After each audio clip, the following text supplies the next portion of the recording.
Business से जुड़ी हर खबर पाने के लिए बेल आइकन पर करें क्लिक। आज के बजट की चर्चा करेंगे तो सापेक्ष भी होती है, कुछ तो पुरानी बातों की तुलना करेंगे तब पता चलता है।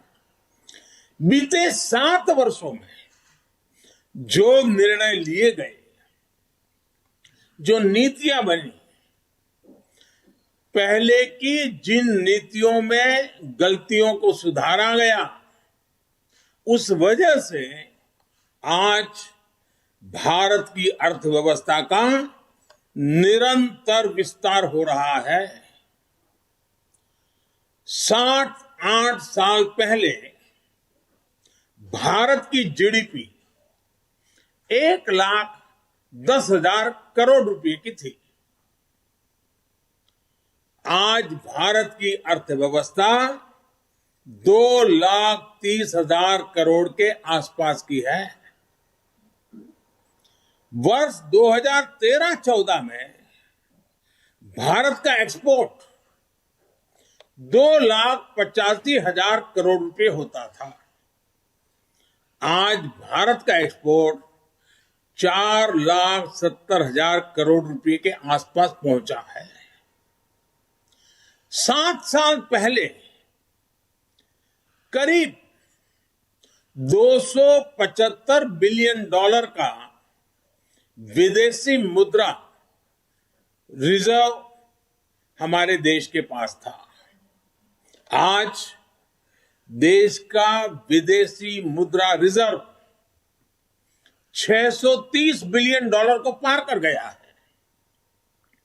वर्ष 2013 में देश में $36 बिलियन का विदेशी निवेश एफडीआई था। पिछले साल ये $80 बिलियन को पार कर चुका है। कोरोना के इस काल में भी भारत ने अपनी अर्थव्यवस्था की मजबूती से दुनिया का एक विशेष रूप से ध्यान आकर्षित किया है।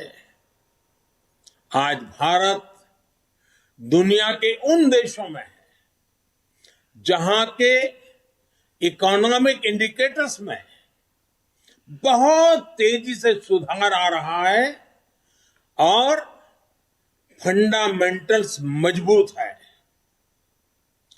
इस साल का बजट इसे और गति देने वाला है। साथियों, जब गरीब को मूलभूत सुविधाएं मिलती हैं तो वो अपनी ऊर्जा, अपने विकास, देश के विकास में लगाते हैं। देश की कृषि को टेक्नोलॉजी आधारित और केमिकल फ्री बनाने के लिए बड़े कदम इस बजट में उठाए गए हैं। बीते बजट में हमने किसान रेल और किसान उड़ान की सुविधा सुनिश्चित की। अब किसान ड्रोन किसान का नया साथी बनने वाला है। इसके लिए एफपीओ के माध्यम से किसानों को खेत में ही उचित किराए पर ड्रोन और दूसरी मशीनरी उपलब्ध कराई जाएगी। ड्रोन टेक्नोलॉजी से किसान को तो मदद मिलेगी ही, उत्पादन का रियल टाइम डेटा भी प्राप्त होगा। इससे जुड़े स्टार्टअप्स को फंड करने के लिए नाबार्ड के माध्यम से एक विशेष फंड की मदद भी दी जाएगी। साथियों, कृषि को हाईटेक करने के साथ साथ देश की कृषि को नेचुरल बनाने पर भी अभूतपूर्व फोकस है। दोनों पहलू पर हम बल दे रहे हैं।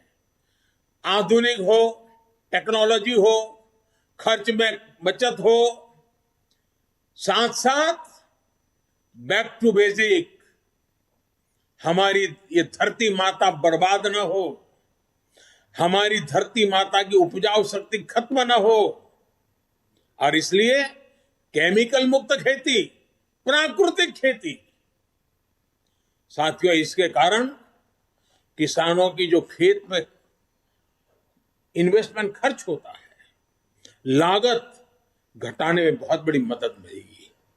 कृषि को ये अधिक लाभकारी बनाएंगे। कोरोना काल में हमने छोटे उद्यमियों को ध्यान में रखते हुए इमरजेंसी क्रेडिट गारंटी स्कीम शुरू की थी। एसबीआई के अध्ययन में ये बात सामने आई है कि इस योजना से एमएसएमई सेक्टर में लगभग 1.5 करोड़ नौकरियां सुरक्षित हुई हैं और करीब 6 करोड़ लोगों की जीविका सुरक्षित हुई है। इसी तरह पीएलआई स्कीम का उदाहरण भी हमारे सामने है। इसके परिणाम भी देश देख रहा है। भारत आज मोबाइल मैन्युफैक्चरिंग के क्षेत्र में दुनिया का उभरता हुआ केंद्र बन रहा है। ऑटोमोबाइल और बैटरी के क्षेत्र में भी पीएलआई स्कीम के इसी तरह उत्साहवर्धक परिणाम मिल रहे हैं। जब देश में इतने बड़े स्तर पर मैन्युफैक्चरिंग होगी तो एमएसएमई का एक नया इकोसिस्टम खड़ा होगा। एमएसएमई को कई क्षेत्रों में नए ऑर्डर्स मिलेंगे, नए अवसर पैदा होंगे। मैं एक छोटा सा उदाहरण देता हूं आपको, सिर्फ रक्षा मंत्रालय का। देखिए, रक्षा मंत्रालय आज उत्तर प्रदेश में और तमिलनाडु में डिफेंस कॉरिडोर विकसित कर रहा है। इस बजट में हमने 68% कैपिटल प्रोक्योरमेंट, जो कुछ भी खरीदी करनी है, घरेलू खरीद के लिए निर्धारित किया है। इस बजट में से यहीं से लेना पड़ेगा। हर साल हजारों करोड़ रुपए के रक्षा उपकरण देश के भीतर से ही खरीदे जाएंगे। मैं वोकल फॉर लोकल जो बात करता हूं ना, वो यहां भी ले आए हैं हम। इससे हमारी हजारों एमएसएमई को ही सबसे ज्यादा फायदा होगा। वीडियो पसंद आया तो हमें लाइक, कमेंट, शेयर और सब्सक्राइब जरूर करें।